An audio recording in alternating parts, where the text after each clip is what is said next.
Sua tradução essa aqui, porém, se mostra ainda obscura e nada tem de comum com a dicção verdadeiramente espontânea, racional, original, oferecida pela entidade que se dizia Confúcio. Repito, pois, que nem mesmo a fantástica hipótese do crítico norte-americano bastaria para explicar o importantíssimo fenômeno.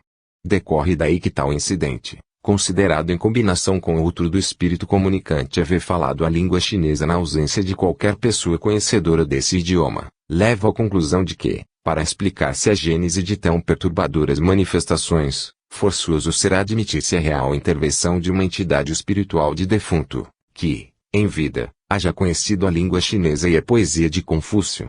Em suma, tudo concorre a demonstrar que tinha razão o professor Meade, ao ponderar que, se a entidade que se manifestou não era Confúcio, teria então que ser a de um profundo orientalista europeu, ou a de um literato do Celeste Império. Todavia, essa opinião precisava ser completada pela observação de que, em tais circunstâncias, o literato orientalista deve ter vivido numa época em que a poesia de que se trata era conhecida na sua dicção original. A querer-se excluir essa ocorrência, dever-se-ia então dizer que, se a personalidade mediúnica de que se cogita logrou cumprir a sua alta missão de proporcionar aos vivos uma ótima prova de sobrevivência, foi porque se achava em estado de relação psíquica com a elevada entidade espiritual de Confúcio. E basta, com relação ao episódio de xenoglossia chinesa. Resta comentar ligeiramente o outro episódio análogo, em que uma entidade, cujo grato conhecimento fizemos nas sessões experimentais de milésimo, o espírito guia Cristo D'Angelo se exprimiu em língua italiana e dialeto siciliano. Como fizemos notar noutra ocasião, ainda antes que o Marquês Centurione fosse a Londres, para assistir a algumas sessões experimentais com o Valiantini, já Cristo D'Angelo se manifestara naquelas sessões, exprimindo-se em língua italiana, língua que todos os presentes ignoravam. Como, porém, ninguém ali o entendesse, teve que se resignar a ministrar provas da existência independente da sua individualidade espiritual, cantando estrofes de canções populares da Sicília, até a chegada do Marquês Centurione, que lhe tornou possível exprimir com liberdade seus pensamentos. Agora, a propósito destas últimas experiências em Nova York, se vem a saber que o mesmo Cristo D'Angelo, continuando a ignorar a língua inglesa, de modo a não conseguir sequer compreendê-la, pôs suas esperanças numa senhora espanhola, de quem lograra fazer-se compreendido e a quem compreendia, em virtude da grande afinidade que há entre as línguas italiana e espanhola. Nada obstante, acabou, como se há visto, por exortá-lo a praticar a língua italiana, para poderem os dois conversar mais facilmente. Não há quem não veja que essas particularidades têm imenso valor teórico. Pondere-se, com efeito, em que Cristo D'Angelo, o humilde pastor siciliano, além de não conseguir falar outra língua senão a própria, também não chega a compreender inglesa, embora seja esta a língua materna do seu médium, e reconhecer-se-á a existência aí de uma eloquentíssima prova negativa, que basta por si só para determinar a mais rumorosa bancarrota da hipótese das personificações subconscientes. Quem, de fato, poderia imaginar uma personalidade subconsciente, brotada da mentalidade de um médium norte-americano, que não logra compreender o pensamento do próprio médium, porque este se exprime na sua língua materna?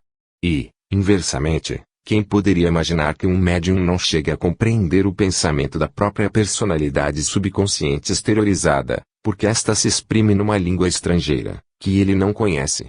Convenhamos, não se poderia conceber prova mais decisiva do que esta, para demonstrar que a hipótese das personificações subconscientes é inaplicável a grande número de personalidades mediúnicas, ou, por outras palavras, não se poderia conceber prova melhor do que esta para se demonstrar que a personalidade mediúnica de Cristo D'Angelo é absolutamente independente da personalidade psíquica do médium Valiantini. Posto isto e a título de conclusões gerais, acentuaremos que, com os comentários feitos ao episódio de Confúcio, quisemos tornar evidenciado o fato de que todas as hipóteses que até agora hão formulado os opositores, com o objetivo de atribuir-se à subconsciência do médium e dos assistentes inteligência e os conhecimentos de que dão mostras às personalidades mediúnicas, são definitivamente desmentidas e desbaratadas pela circunstância de falarem, as personalidades mediúnicas aqui consideradas, línguas que o médium e os presentes ignoravam, acrescendo que, no aludido episódio, ocorreu incidente complementar e altamente sugestivo de uma personalidade mediúnica, que se dizia uma personagem chinesa, fornecer a dicção correta de uma poesia chinesa, publicada em vida da mesma personagem, mas ignorada de qualquer pessoa atualmente viva. Com os comentários opostos ao episódio de Cristo D'Angelo, quisemos especialmente pôr em relevo o fato de que a hipótese das personalidades subconscientes, legítima nos limites que lhe competem, determinados pelos fenômenos das objetivações dos tipos, por sugestão hipnótica, não pode certamente aplicar-se à personalidade mediúnica aqui considerada, que não só se exprime numa língua e num dialeto que o médium e os presentes ignoram, mas, sobretudo, não consegue falar nem compreender a língua materna do médium. Penso que, diante de tais provas irrefragáveis, os próprios opositores hão de convir em que, desta vez, foram rechaçados para os antípodas de todas as hipóteses explicativas naturalísticas, segundo as quais, repito, as personalidades mediúnicas teriam que ser, em massa, tidas como simples personificações subconscientes, dependentes da subconsciência do médium e dos presentes, quanto à inteligência, quanto ao saber e, ainda, quanto às particularidades pessoais que revelem. Assim sendo, uma interrogação surge espontânea: que mais se poderia exigir, de um ponto de vista rigorosamente científico, para reconhecer-se que as personalidades mediúnicas que temos considerado são, pelo que respeita à intelectualidade, independentes do médium e das pessoas presentes? Não o sei e, por conseguinte, espero que os opositores me digam. Categoria 4. Casos de xenoglossia obtidos por meio da escrita direta. Com relação ao conjunto dos casos aqui considerados, o fenômeno da escrita direta não é precisamente esse que todos conhecem e que consiste na obtenção de escritos ou mensagens grafados à distância, em folhas de papel rubricadas com as firmas dos experimentadores e colocadas, com lápis, no meio do grupo formado por estes últimos. Também não é o que consiste na obtenção de escritos ou mensagens no interior de duas lousas emolduradas, sobrepostas e pregadas uma à outra. No nosso caso, trata-se, ao contrário, de mãos materializadas, que escrevem diretamente suas mensagens, ou de fantasmas, também materializados, que fazem o mesmo. Naturalmente, raros são os casos dessa natureza e, ao demais, os poucos que se conhecem são familiares a quem quer que se ocupe de metapsíquica. Contudo, não posso deixar de citá-los, em breves resumos. Caso 32. Referirei um só episódio do gênero, tomando as clássicas e sábias experiências do banqueiro norte-americano F. Livermore, com a médium Cat Fox, experiências em que defunta esposa do experimentador se materializou e escreveu repetidas vezes, entre outras coisas, longas mensagens ao marido, na língua francesa. Advirta que, no episódio a que me reporto, o relator esqueceu de repetir a sua habitual informação de que se trata de uma mensagem dada em francês. Livermore experimentava no seu próprio gabinete, quase sempre a sós com o médium, mantendo ambas as mãos desta constantemente seguras pelas suas, produzindo-se os fenômenos, a claridade suficiente, de globos luminosos, de origem mediúnica. A narrativa do episódio transcreva do copioso resumo que o dos relatos originais de Livermore fez E.P. Sargent, no livro Planchette, de Spiro-Officiense, Pag. 62. Refere Livermore, agosto, 18, de 1861. 8 horas da noite, presentes a médium e eu. Atmosfera cálida e pesada. Como sempre, examinei cuidadosamente o aposento, fechei a porta com 2 voltas da fechadura, pus a chave no bolso e me dispus a inteirar-me de tudo. Após cerca de meia hora de tranquila expectativa, vimos surgir do solo volumosa luz esferoidal, envolta em véus, a qual, depois de se elevar ao nível das nossas frontes, foi pousar sobre a mesa. Atravessou-me a mente a ideia de que aquela reunião fora concertada com fins especiais e que, portanto, eu não devia esperar manifestações da parte de minha mulher.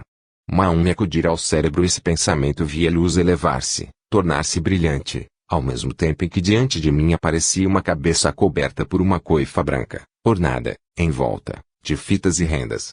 Era uma cabeça destituída de semblante, pelo que perguntei qual o significado daquela manifestação. Por meio de pancadas, foi-me respondido, como quando estava enferma. Então, compreendi. A coisa que eu vi era a reprodução exata de outra, que minha mulher usou durante a enfermidade e que a extinguiu. Levara comigo algumas folhas de papel maiores do que as usuais, diferentes em tudo das que entregara anteriormente, e as quais apusera a sinais particulares. Coloquei-as sobre a mesa, de onde alguns minutos depois foram tiradas, para reaparecerem próximas do chão, a 3 ou 4 polegadas do tapete. Não me era dado ver de modo preciso o que ocorria, porque a luz apenas iluminava brilhantemente a superfície da folha de papel sobreposta às outras, irradiando para os lados até 3 ou 4 polegadas de distância, ou, mais exatamente, porque só a folha de papel formava centro de luz espirítica, medindo 1 pé de diâmetro todo o espaço iluminado. De súbito, sobre aquela folha de papel pousou uma mão perfeitamente conformada, segurando entre os dedos a minha pequenina lapiseira de prata, e entrou a mover-se horizontalmente por cima do papel, da esquerda para a direita, à guisa de quem escreve. Quando chegava ao extremo de uma linha, volvia atrás e principiava outra. Fomos exortados a não observar com muita insistência o fenômeno, a fazê-lo por poucos instantes de cada vez, a fim de não perturbarmos com o nosso olhar a força em ação.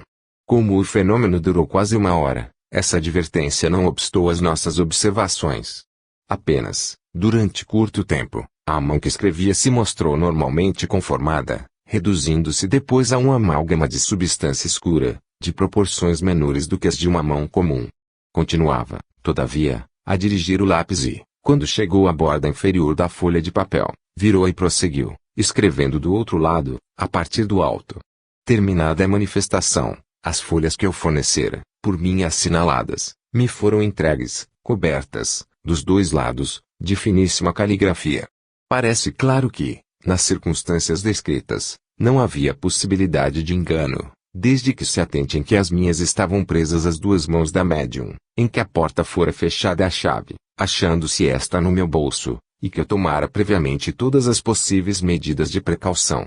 Como se vê, o banqueiro Livermore sabia premunir-se contra as possibilidades de equívoco. Mas, de todas as medidas que tomou com esse escopo, uma que vale por si só para excluir qualquer sorte de fraude, a de ter constantemente ambas as mãos da médium seguras pelas suas. Evidente se faz que, em tais condições, a fraude é impossível, sobretudo se considerar que ele experimentava em sua casa e que os fenômenos se produziam a uma luz suficiente, as mais das vezes de origem mediúnica, algumas, porém, de origem terrena, dada por uma vela de cera, ou por uma lanterna de vidros opacos. Farei notar que as medidas de controle acima enumeradas tiveram a confirmá-las o testemunho de 4 outros experimentadores ocasionais, entre eles o Dr. Gray e o séptico Sr. Grote. Do ponto de vista em que nos colocamos, poder-se objetar que a língua francesa é muitíssimo e universalmente conhecida, para constituir boa prova de xenoglossia. Julgo, porém, infundada essa objeção, porque, ignorando totalmente a médium, como ignorava, a língua francesa, do que ninguém pode duvidar, tendo em conta suas origens humildes numa aldeia norte-americana, o fenômeno poderá impressionar menos do que o outro em língua chinesa, árabe ou turca, mas, praticamente, tem o mesmo valor. Além disso, importa não esquecer que, desta vez, não era a médium quem escrevia numa língua que ignorava, porém, uma mão materializada, distante dela 1 metro, visível à claridade de uma luz, além disso mal conformada e que, por fim, se reduziu a um pequeno amálgama de substância fluídica, importante transformação fenomênica esta, por não poder ser imitada fraudulentamente. Essas modalidades de exteriorização da mensagem, numa língua que a médium ignorava, aumentam o valor teórico do fenômeno em si mesmo, indicando de modo claro a sua gênese espirítica. Disse eu que os fenômenos, por vezes, se produziam à luz de uma vela de cera, ou sob o feixe luminoso de uma lanterna de vidros opacos. A este propósito, não me posso esquivar a reproduzir aqui as considerações que, doutra feita, as memoráveis sessões de que se trata me sugeriram, quando era de Benjamin Franklin o fantasma que se materializou. Essas considerações se encontram no meu livro Em Defesa do Espiritismo, pág. 151.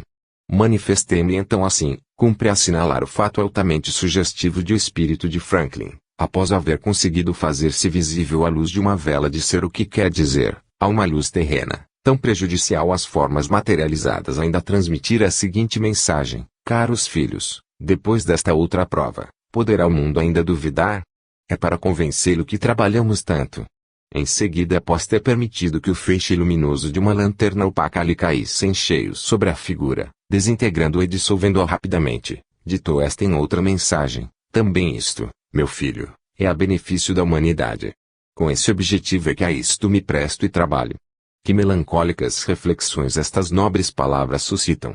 Por elas, com efeito, se verifica que o fantasma de Benjamin Franklin, materializado, já no ano de 1861 julgava que as provas, por ele próprio ministradas, para demonstrar a sobrevivência do espírito humano, deviam ser racionalmente bastantes a afastar dos vivos toda dúvida acerca do além-túmulo, e se vê, ao mesmo tempo, que ele e os espíritos que o circundavam se submetiam ao duro labor de se manifestarem e materializarem, unicamente para dar ao mundo aquela capital prova.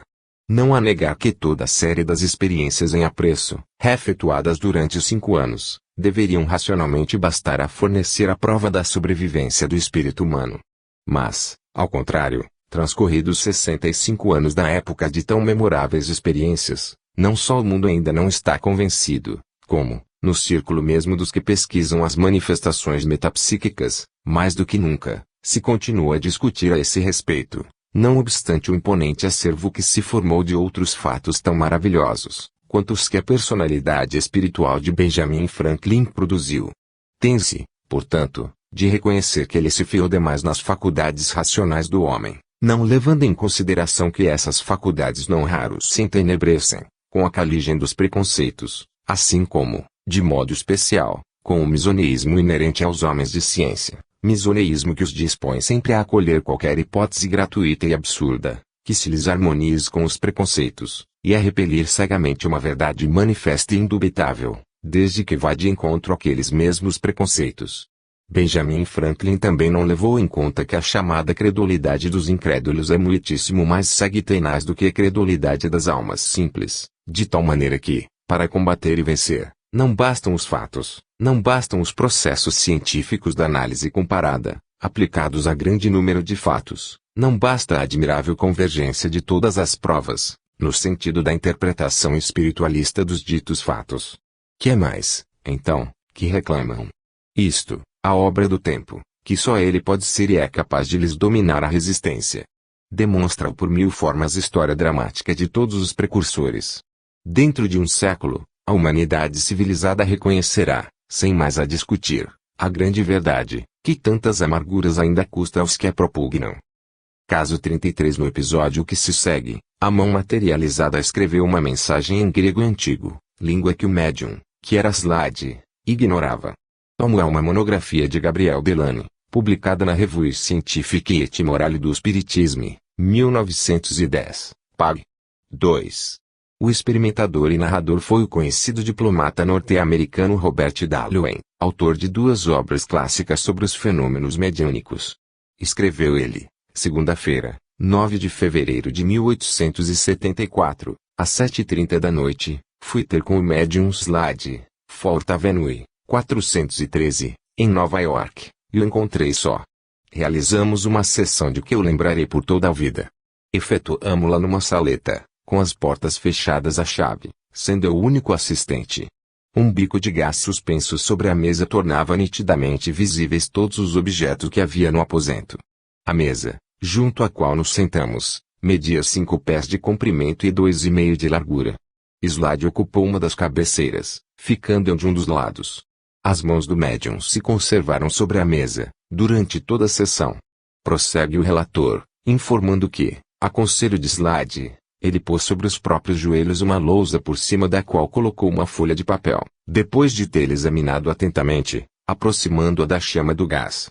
Em seguida diz: passados alguns minutos, percebi ligeiro toque num dos joelhos, o que me fez aguçar ainda mais a atenção, visto que, positivamente, se tratava do toque de uma mão.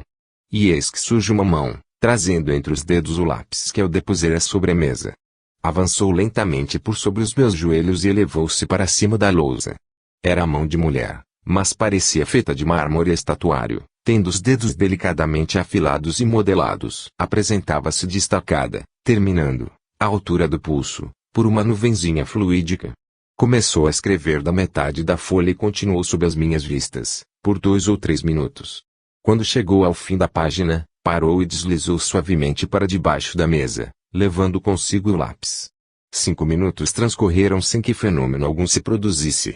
Depois, apareceu outra mão notavelmente maior do que a primeira, mas semelhante a esta pela brancura marmórea e elegância da forma.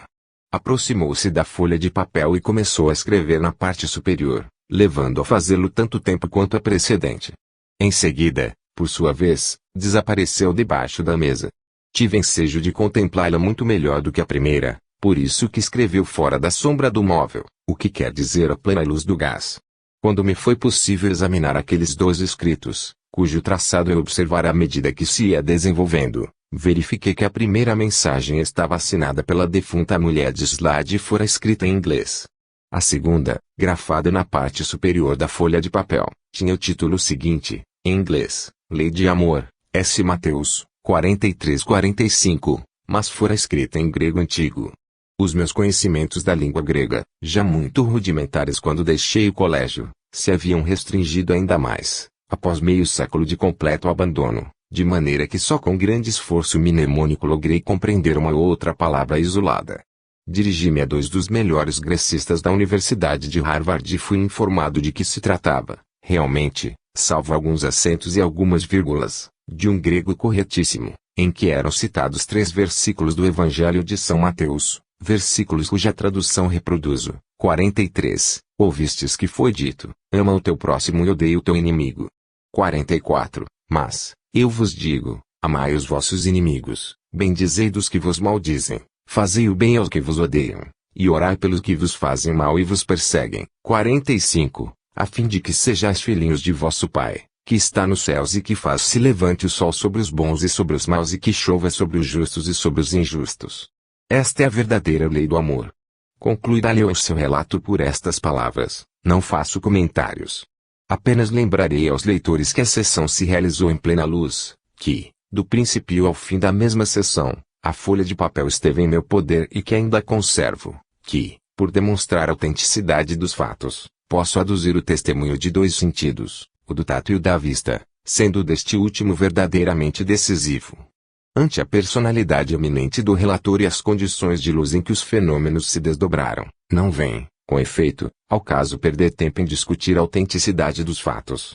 A quem quer que tenha experiência pessoal dos fenômenos de materialização não passará despercebida a observação de Dalio. Era uma mão feminina, mas parecia, de mármore estatuário. Em verdade, é precisamente assim. Essa particularidade testifica a genuinidade do fenômeno, dado que as mãos materializadas, isoladamente, se apresentam de marmórea brancura e, se não se movessem, se não tocassem, se não palpassem, se não apertassem e não escrevessem, dir-se-ia serem mãos de estátuas. Quem isto escreve já teve oportunidade de fazer idêntica observação, também a propósito de fantasmas materializados e vistos à plena luz de uma chama de gás, com véu ao ar, numa sessão inolvidável com Eusapia Paladino, sessão a que assistiu o professor Henrique Morcelli. Os fantasmas se materializavam na obscuridade do gabinete, para, em seguida, mostrarem-se em plena luz, movendo-se e atuando. Seus semblantes pareciam animados e vivos, porém, do mesmo modo que as mãos, eram de uma brancura de estátua. Faço notar que, simultaneamente, se viam os fantasmas e a médium, atada, pelo professor Morcelli, de mãos, pés e cabeça, a uma boa maca de campanha. Volvendo ao fenômeno de xenoglosse que estamos considerando, observarei que desta vez se trata de uma transcrição do texto grego do Evangelho de São Mateus, o que traz à mente análogo fenômeno anteriormente relatado e ocorrido com o professor Richetti. Nesse caso, tratava-se de frases gregas, tiradas de dicionários e livros em grego, mas que se adaptavam à situação do momento. Neste outro, o mesmo se dá, pois que a personalidade que se comunicava indicou, em inglês, qual o tema a que se ia reportar, a lei do amor, para em seguida citar os 3 versículos do Evangelho, onde se acha desenvolvido o tema previamente anunciado. Deve-se daí concluir que em ambos os casos as personalidades que se comunicaram conheciam o significado das frases gregas que reproduziram, ao mesmo tempo em que, nos 2, os médiuns desconheciam o grego. A querer se explicar o fenômeno por meio dos poderes da subconsciência, os quais, no nosso caso, seriam os da leitura à distância em livros fechados telestesia, ainda restaria saber como é possível que a subconsciência de 2 médiuns, ignorantes da língua grega, haja podido escolher à distância, em livros gregos, frases adaptadas ao que tinham em vista, critério este de escolha que subentende o conhecimento, por parte deles, dos respectivos significados. Como se hão de conciliar tais conclusões como o fato de os dois médiuns ignorarem a língua grega? É manifesto que semelhante conciliação se torna impossível, desde que se pretendam explicar os fatos pelos poderes da subconsciência, ao passo que será perfeita, desde que se admita a intervenção de entidades espirituais extrínsecas aos médiuns. Poderia parecer arbitrária esta última interpretação, se não existissem outras modalidades do fenômeno de xenoglossia.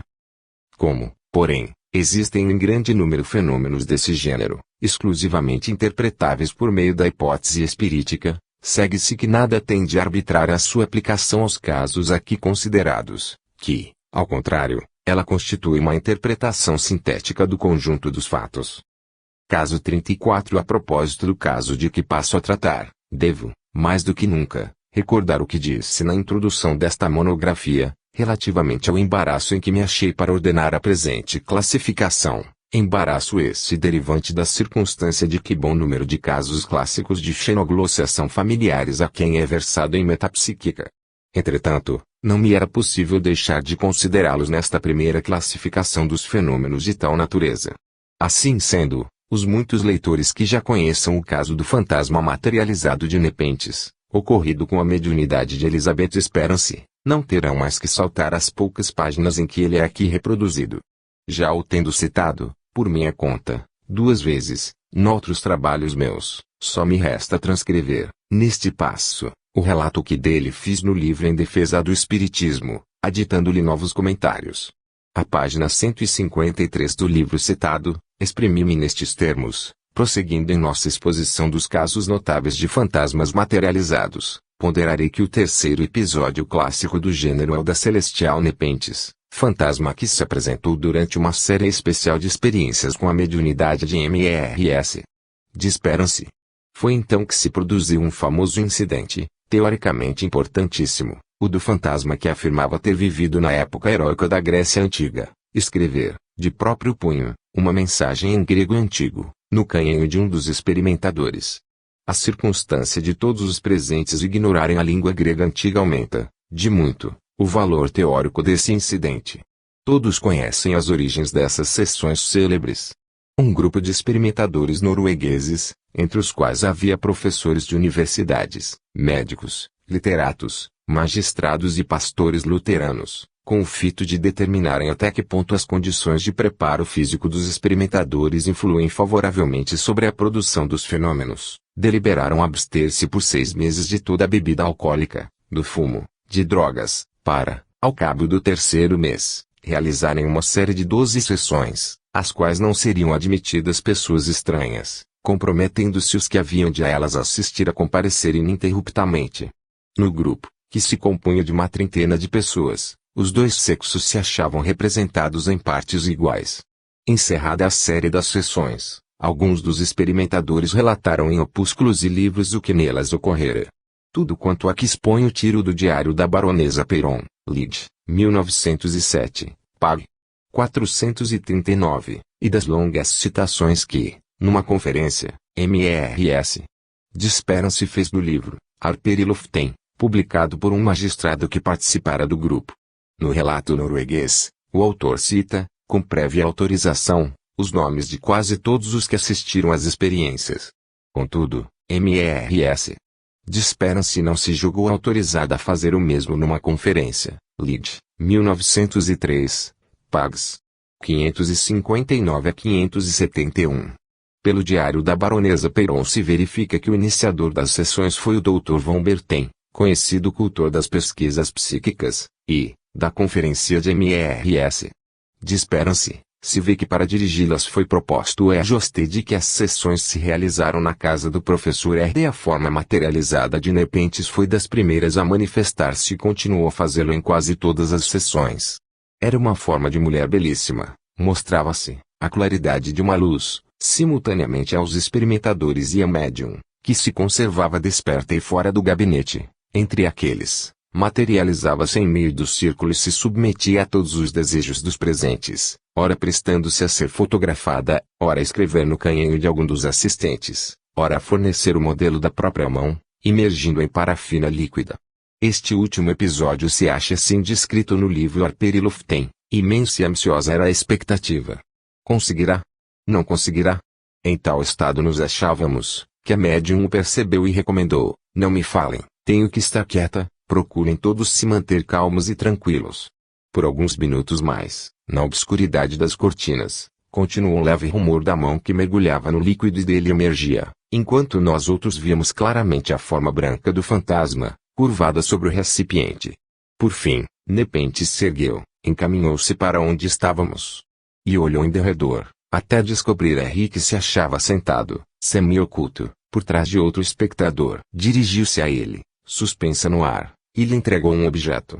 Entregou-me um pedaço de cera, exclamou R logo, porém, retificou, não é o molde de sua mão, cobrindo-a até o pulso. A mão se dissolve dentro do molde. Ainda não acabara de falar e já a forma volvia calmamente para o gabinete. Afinal, obtivera-se o tão desejado fenômeno. Fim da sessão. Procedeu-se ao exame do molde. Pelo exterior, era informe, grumoso e constituído de muitas camadas sobrepostas de parafina, mas, pela estreita abertura do pulso, percebia-se, no interior, a figura de todos os dedos de uma pequenina mão. No dia seguinte, levamo lá um modelador profissional, um certo Almiri, para que dali tirasse o modelo. Ele e os seus operários se puseram a olhar atônitos para o molde, pelo reconhecerem que uma mão humana, depois de o haver produzido, não poderia retirar-se dele. Acabaram por chamar-lhe obra de bruxaria. Quando o modelo ficou pronto, tivemos diante dos olhos uma mão pequenina, mas completa até ao pulso, na qual se destacavam perfeitamente as unhas e se desenhavam as linhas mais finas das juntas, das articulações e da palma. Os dedos afilados e admiravelmente conformados foram o que mais espantou o artista e o convenceu da origem supranormal do molde, sobretudo porque se apresentavam recurvos, de maneira a tornar impossível que uma mão humana dali se retirasse. Neste outro tópico, vem descrito o modo pelo qual Nepenthes se desmaterializava dentro do círculo dos experimentadores. Ela se colocava entre nós e ia inclinando lentamente a cabeça, onde reluzia o habitual diadema. Em poucos minutos, sem que se percebesse o mais leve ruído, a sobre-humana, a espiritual Nepenthes, tão bela, tão real, tão viva, se convertia numa nuvenzinha nunca maior do que uma cabeça humana, onde continuava a brilhar o diadema. Em seguida, aquela luminosidade se enfraquecia, o diadema se dissolvia e desaparecia. Estava tudo acabado. Pareceu-me necessária a transcrição desses trechos, para ministrar aos leitores dados bastantes a convencê-los da seriedade e da incontestável genuinidade das experiências em questão. Volto-me agora para o episódio que nos interessa e que se acha descrito nestes termos, no livro citado. Nepenthes se apresentou mais bela do que nunca. Com toda a admiração e todo o respeito que consagro às amáveis e gentis senhoras das minhas relações, não posso deixar de repetir que meus olhos jamais viram um ser comparável a tão sublime criatura mulher, fada, deusa, fosse o que fosse e, afirmando isto, faço-me intérprete da admiração de todos. Dando com R, curvado sobre o seu calepino, a tomar notas, ela se deteve a contemplá-lo. R lhe pediu então que escrevesse para ele uma frase e lhe ofereceu o calepino e o lápis, que ela aceitou. Ele se levantou e postado por detrás dela ficou observando. Estavam ambos ao lado da médium, porém um pouco para trás desta. Nós outros contemplávamos, em ansiosa expectativa, aquele grupo de 3 pessoas. Ela está escrevendo, anunciou R. Vemos as suas cabeças curvadas sobre os dedos que escreviam e cujos movimentos distintamente se notavam. Pouco depois, o calepino e o lápis foram restituídos a R, que se sentou triunfante. Examinando as páginas escritas, vimos cobertas de caracteres gregos, traçados com muita clareza, mas ininteligíveis para todos os presentes. No dia imediato, fizemos fossem traduzidos do grego antigo para o grego moderno e daste para a nossa língua. Eis o que continham: sou Nepenthes, amiga tua. Quando te achares oprimido por excessiva dor, invoca-me a mim, Nepenthes, e eu prontamente acorrerei a lenir-te as penas. Feliz mortal! Dizíamos todos intimamente, congratulando-nos com ele. Faço ponto aqui nas transcrições. Antes de discutir este notável episódio de xenoglossia, sinto-me no dever de dedicar alguns parágrafos à defesa de Mrs. Desperam-se. O professor Richet, tão sereno, tão equânime, tão justo e bem informado quando emite opinião, favorável ou desfavorável, sobre a honestidade dos médiuns, mostra-se, ao invés, dolorosamente injusto para com a Desperam-se. Já apague. 512 do seu Tratado de Metapsíquica, primeira edição, cai no erro de incluí-la no rol dos médiuns profissionais, quando, ao contrário, ela sempre se prestou gratuitamente às experiências, por amor da causa, e sempre ganhou a sua vida ocupando o cargo de correspondente da importante firma comercial Fiedler e Cia, de Gotemburgo, Suécia. Esse involuntário engano, contudo, nenhuma importância apresenta. Quando, porém, lhe sucede ter de referir-se à mediunidade da Desperance, o professor Richer jamais deixa de manifestar a sua desconfiança. Assim aqui, apague 278 daquele tratado, aludindo ao caso que estamos apreciando, observa, o caso Nepenthes é interessante, mas importa guardar extrema reserva, quando se trata de experiências com a senhora Desperance. Tenho, repito, por sumamente deploráveis, injustificadas até mesmo absurdas essas formas de insinuações graves, diante das modalidades sob as quais se produziam os fenômenos com a Desperance. Toda a gente, com efeito, sabe que, ainda no início da sua mediunidade, como houvesse sofrido as suspeitas e maledicências a que se acham expostos os médiuns, pela fatalidade das circunstâncias, ela resolveu tentar fazer as suas experiências a uma luz suficiente e, se não fosse possível, renunciar para sempre ao exercício da mediunidade. Aconteceu, porém, que a tentativa obteve êxito. Gradativamente, os fenômenos se foram produzindo a uma claridade cada vez maior, até que ela chegou a exercer a sua mediunidade sentando-se na fila dos experimentadores, dando as costas ao gabinete mediúnico, num compartimento iluminado bastante a tornar possível distinguirem-se todos os objetos nele existentes, a reconhecerem-se umas às outras as pessoas, a observarem todas o que se passava, a tomarem suas notas, a verem as horas, condições estas de experimentação que se verificam observadas no episódio cuja narrativa ficou acima reproduzido. Na realidade, dos trechos citados dessa narrativa ressalta que o aposento era iluminado bastante para que todos se vissem uns aos outros, observassem todos os movimentos de Nepenthes, tomassem notas, que Médium se sentava no círculo dos experimentadores, dando as costas ao gabinete, que se conservava desperto e que, em certo momento, exortou os assistentes a que não lhe dirigissem a palavra, por lhe ser necessário manter-se passiva, a fim de não obstar a produção dos fenômenos. Ressalta igualmente que o fantasma de Nepenthes lhe ficava próximo, visível a todos, aplicado a mergulhar e remergulhar a mão na parafina fervente, para satisfazer a um desejo dos experimentadores. De onde saíra materializado aquele fantasma, simultaneamente visível com a médium. Importa lembrar que as sessões se realizavam em casa do professor R.D. e não em casa da médium. Mas, isto não é tudo, porquanto Nepenthes se materializava e desmaterializava dentro do círculo dos experimentadores e que os que testemunhavam o admirável acontecimento eram em número de 30. Como, pois, se há de admitir logicamente uma suspeita de fraude em circunstâncias tais? A pretenderem que se tratava de uma criatura viva, que se introduzira, não se sabe como, em casa de outrem, para depois passar, despercebida, ao aposento onde se realizavam as sessões e aí fazer de comparsa fantasmática, lícito a perguntar-se como essa comparsa teria podido materializar-se dentro do círculo formado pelos experimentadores, o que significa, desagregar-se, desvanecer-se, até se tornar uma nuvenzinha de ectoplasma, para, em seguida, desaparecer sob os olhares de 30 testemunhas. E o episódio da mão do fantasma, que, metida na luva de parafina, se desmaterializa entre as mãos de um dos experimentadores, deixando em seu poder a luva molde. Quem poderia imitá-lo, por meio de fraude, nas condições em que se produziu? E como se poderia imitar, fraudulentamente, a particularidade de o fantasma andar pelo aposento, suspenso nos ares? Parece-me que basta.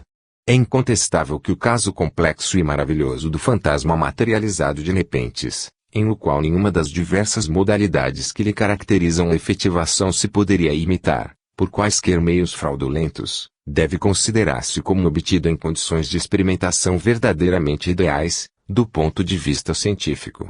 Agora que estou bem seguro com relação ao fato em apreço, isto é, bem certo de que ninguém poderá surgir para me demonstrar que estou em erro, agora, que a genuinidade das materializações de Nepenthes se acha inabalavelmente demonstrada pelos fatos, sinto-me habilitado a declarar que assume valor científico de primeira ordem o admirável episódio de Xenoglossia, em que o fantasma de que se trata, depois de haver dito que viveu na Terra pela época heróica da Grécia Antiga, confirma este acerto, escrevendo em grego antigo, no calepino de um dos experimentadores, ou seja, na língua que fora sua, língua que todos os presentes ignoravam.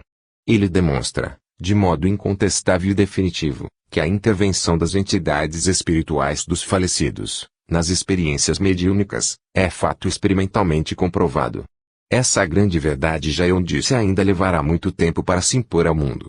Isso, entretanto, não impede que, para aqueles que sabem, ela já seja uma verdade conquistada para a ciência, pelos fatos.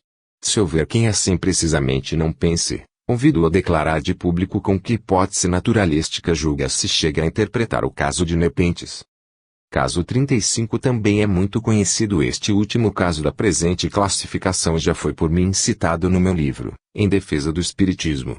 É de recente data, pois ocorreu numa das grandiosas sessões de materialização que se realizaram e continuam a realizar-se em Varsóvia, na Sociedade de Pesquisas Psíquicas dessa cidade, com que o conhecidíssimo médium Frank Kluski, que, atente-se bem nisto, é um banqueiro que se presta a servir de instrumento mediúnico, exclusivamente por amor da ciência. Cumpre igualmente se note que também é delicado poeta e apaixonado pelo estudo das ciências naturais. Na sua família, a mediunidade é hereditária e Kluski se sente impelido a experimentar, por uma imperiosa necessidade de penetrar o grande mistério do qual ele participa como protagonista inconsciente. O professor Pawlowski teve ocasião de assistir algumas sessões em casa de Kluski e publicou sobre elas um relatório, no número de setembro de 1925 do Journal of the American Society for Psychical Research.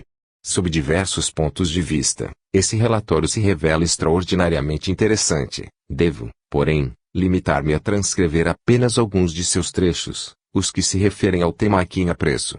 Suas impressões, com respeito aos fantasmas que se manifestam materializados, o professor Pawlowski resume com estas palavras: a particularidade que nas manifestações de fantasmas humanos mais impressiona, melhor direi, a particularidade cientificamente mais importante consiste no fato de eles se comportarem perfeitamente, como se fossem pessoas vivas. Dir-se-iam indivíduos convidados para uma recepção social. Davam volta à sala, distribuindo sorrisos e agradecimentos aos experimentadores que lhes eram familiares e olhando com curiosidade para aqueles a quem não conheciam. Do modo gentil como procediam com todos, da presteza com que respondiam às nossas perguntas, de tudo o que faziam transpirava a ansiedade que os dominava por dar aos vivos a convicção de estarem ali entidades espirituais de defuntos, por lhes tirar da ideia que eles fossem efêmeras personalidades sonambúlicas, ou visões alucinatórias.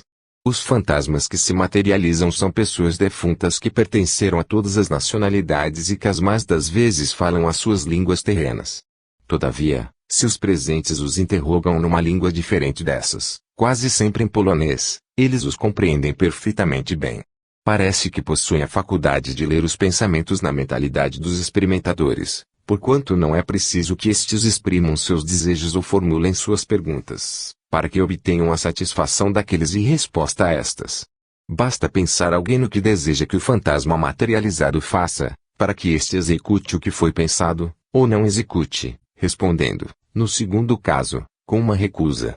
Sempre que se negam a atender aos pedidos dos experimentadores, explicam que não podem produzir o fenômeno solicitado, prometendo, porém, tentar a prova noutra circunstância.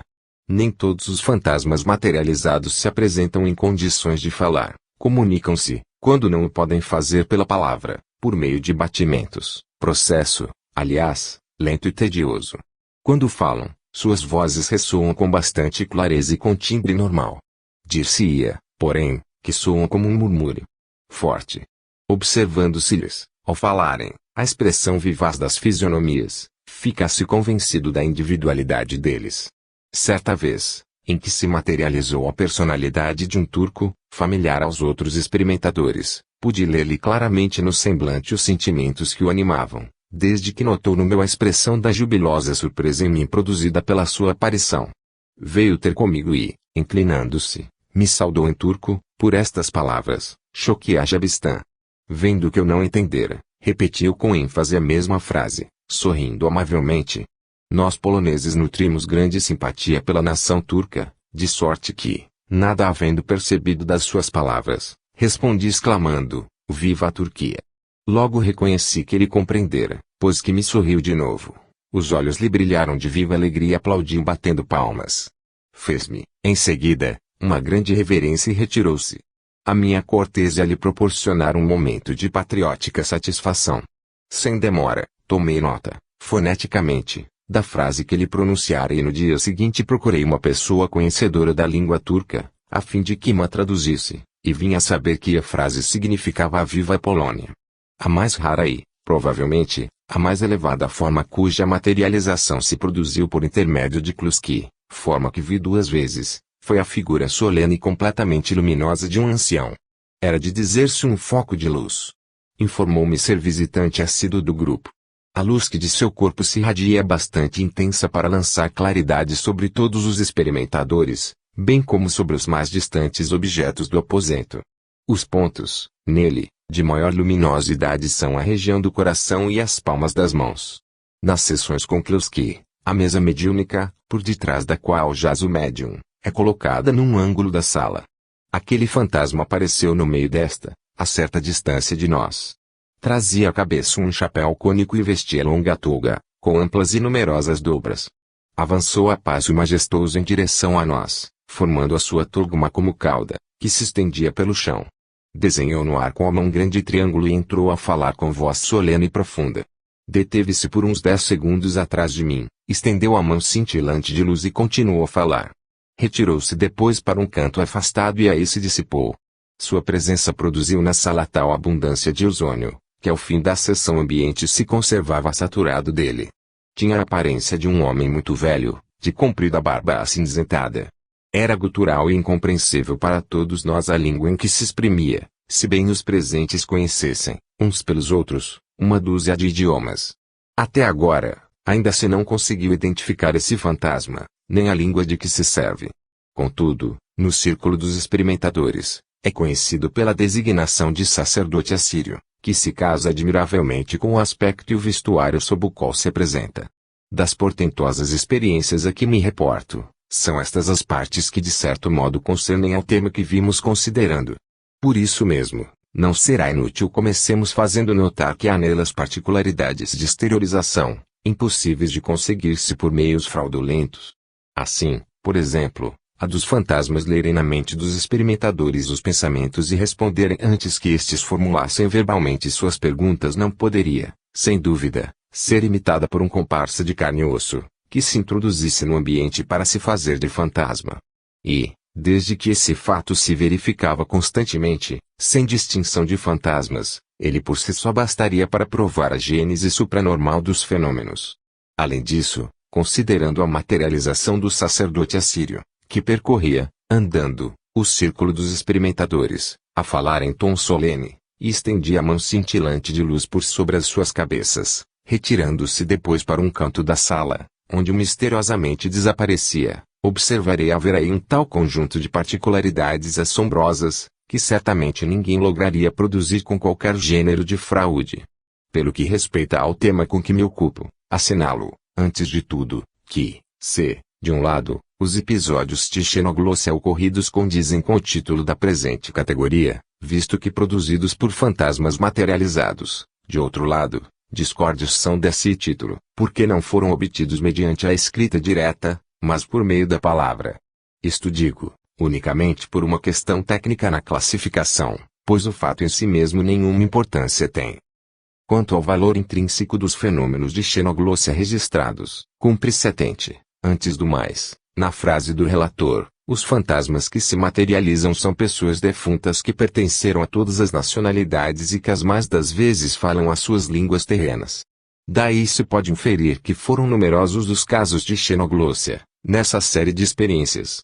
Nada obstante, como episódios circunstanciados, de que se possa dispor numa classificação, um apenas, por enquanto, se destaca, o do fantasma de nacionalidade turca, que se exprimiu na língua turca, ignorada de todos os presentes, e que, quando percebeu que o interlocutor não o entendera, repetiu com mais ênfase a mesma frase, sorrindo amavelmente, como para fazer que, pela expressão eloquente do seu semblante, o outro adivinhasse o significado da frase proferida.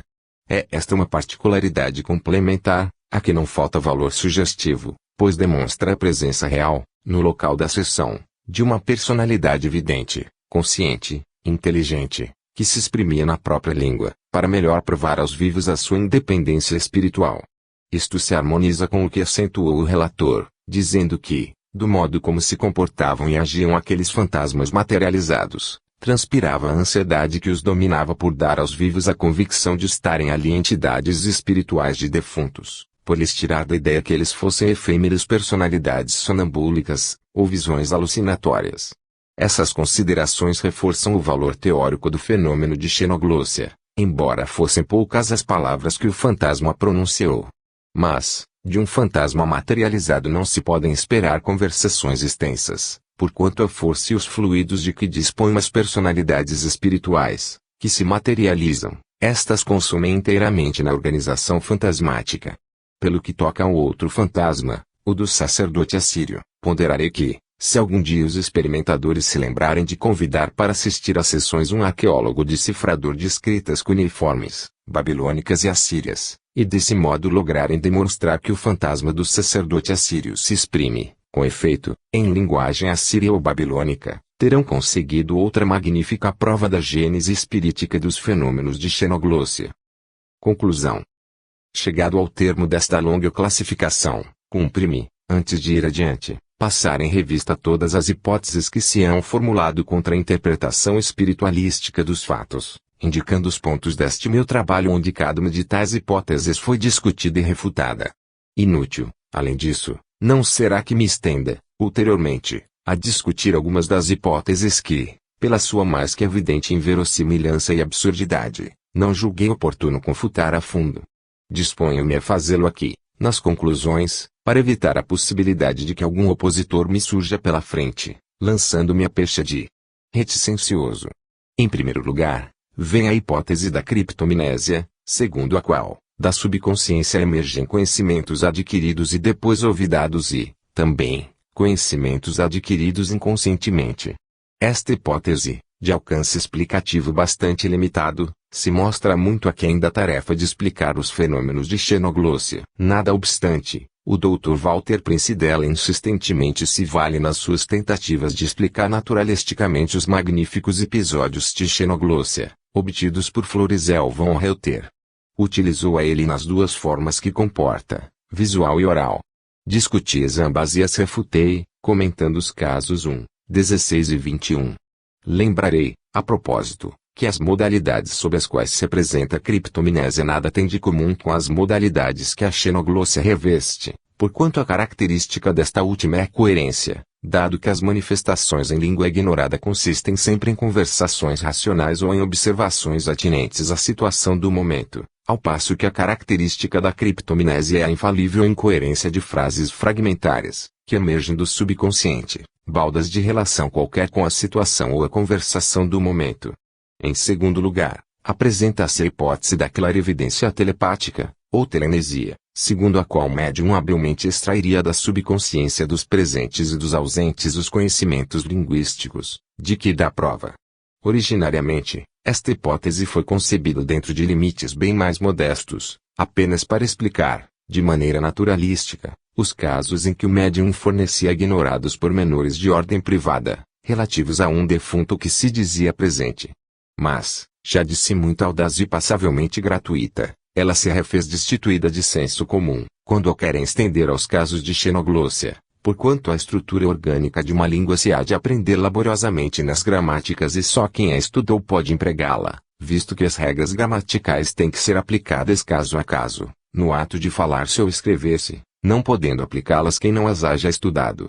Equivale isto a dizer que a estrutura orgânica de uma língua é pura abstração, donde se segue que não existe em parte alguma e que, portanto, ninguém a pode tirar do cérebro de outrem. Em terceiro lugar, está a hipótese da telestesia, sob a forma de leitura à distância em livros fechados, hipótese que discuti comentando os casos 8 e 9 que, no círculo da sua jurisdição, não é gratuita, porque se acha experimentalmente demonstrada. De tal sorte, poderia ser usada legitimamente para explicar os casos de pseudoxenoglossia, no qual o médium profere frases destacadas de uma língua que ignora, frases que nenhuma relação guardam com a situação do momento, mas idênticas às que se encontram em livros e dicionários. Tal explicação, contudo, Se revela dúbia nos casos em que as frases mediunicamente obtidas, se bem tenham sido tiradas inconscientemente de livros ou documento, foram empregadas de acordo com a situação real do ambiente, ou em respostas adequadas a observações formuladas no momento. Estas circunstâncias demonstram que a personalidade mediúnica que se comunicava conhecia o significado das frases buscadas, por processos supranormais, em livros e documentos, o que de forma notável complica o fenômeno de pseudoxenoglossia, e induzem a prestar-se fé às personalidades mediúnicas que declaram proceder assim com o objetivo de oferecerem mais uma prova da sua presença espiritual no lugar onde se dá a manifestação. Todavia, não insistirei sobre este ponto, porque, nas circunstâncias em que se deram as exteriorizações a que me reporto, não houve xenoglossia propriamente dita, mas pseudoxenoglossia, que nada de comum apresenta com aquela. Em quarto lugar, há uma hipótese aplicável unicamente aos fenômenos de xenoglossia obtidos por meio da voz direta. Segundo esta hipótese, dever-se-ia presumir que, quando ocorrem casos de xenoglossia com essa forma de mediunidade, o que se dá é que o experimentador conversa com a própria personalidade subconsciente exteriorizada. Semelhante hipótese, verdadeiramente de pasmar, foi por mim discutida e refutada nos comentários ao caso 31, fazendo notar, entre outras coisas, que 2 episódios ali estão, em que as personalidades comunicantes falaram línguas que todos os presentes ignoravam, circunstância que por si só basta para aniquilá-la, tão exuberadamente fantástica ela é. É, isso, mesmo sem se ter em conta o seu desacordo com as modalidades fundamentais sob as quais se produzem os fenômenos de desdobramento. Provém esse desacordo, primeiramente, de que, para exteriorizarem o próprio duplo animado, preciso se tornava que os assistentes fossem médiuns de alto potencial e, em seguida, de que inevitável é que aquele que se desdobra caia em sono mediúnico. Ora, os numerosos consultantes que conversaram com personalidades mediúnicas em língua que o médium ignorava não eram médiuns, logo não podiam desdobrar-se, não caíram em sono, logo não se haviam desdobrado. Em quinto lugar, apresenta-se a hipótese da memória ancestral, que discuti repetidas vezes, ao comentar os primeiros casos citados, e que depois deixei de tomar em consideração, por me ter parecido inútil insistir em discuti-la, já vendo demonstrado, exaustivamente, o absurdo de tão peregrina hipótese, incapaz de explicar os múltiplos casos em que a xenoglossia se verificava em línguas ou dialetos extintos desde muitos séculos ou de milênios, como de explicar a circunstância de os médiuns falarem numa dúzia de línguas diversas. Em sexto lugar, surge a do reservatório cósmico das memórias individuais, por mim discutida nos comentários ao caso 15, hipótese esta que apareceu como portentoso apêndice da sua irmã denominada criptomnésia, mas que se não pode aplicar aos casos aqui estudados, nos quais não se trata de lembrança de ocorrências passadas, mas de uma atividade inteligente, desenvolvida na atualidade e em correspondência com situações do momento. Vem, afinal, a sétima, aventada há muitos anos por Atman, segundo a qual os médiuns se poriam em relação com o absoluto, isto é, com Deus. Em face desse incomensurável audácia teórica, uma só coisa me competia: confessar-me teoricamente vencido. Desde que se tratasse de uma hipótese racional, tenho, com efeito, que me considerar vencido, porquanto, sendo a onisciência, a onipresença e a onipotência os atributos do ente supremo, nada se poderia negar ao absoluto e nada haveria impossível para quem conversa com o absoluto. No caso 15, tive que me referir a essa hipótese, a propósito do episódio de xenoglossia de Patience Wort e citei as considerações do filósofo inglês professor Schiller que, sublinhando a impossibilidade de explicar-se o caso em apreço por meio de qualquer hipótese naturalística, alude, por fim, nestes termos, à hipótese do absoluto. Há filósofos que, tendo enveredado pela cômoda via da hipotética extensão da personalidade humana, mal dispostos se mostram a parar, enquanto não cheguem ao absoluto. Devemos, pois, estar prontos a aprender de qualquer crítico que a arte literária de Patience Wort nada mais é do que uma autêntica revelação do absoluto. Não menos certo, porém, é que, com semelhante hipótese, daríamos de chofre na outra formidável dificuldade, a de que, em tal caso, Patience Wort iria ser uma revelação, acima de tudo, humorística e excêntrica daquele absoluto infinitamente perfeito de que falam os filósofos. Se me ponderarem que uma personalidade finita não pode deixar de ser uma seleção do absoluto, responderei que semelhante explicação explica demais, visto que se, Nesse sentido, patience Hort não passa de uma seleção do absoluto. Todos nós, então, somos, do mesmo modo, seleções do absoluto, o que equivale a dizer que, nos limites da argumentação exposta, patience Hort seria um espírito, como todos os outros. Estes os argumentos que o professor Schiller articulou.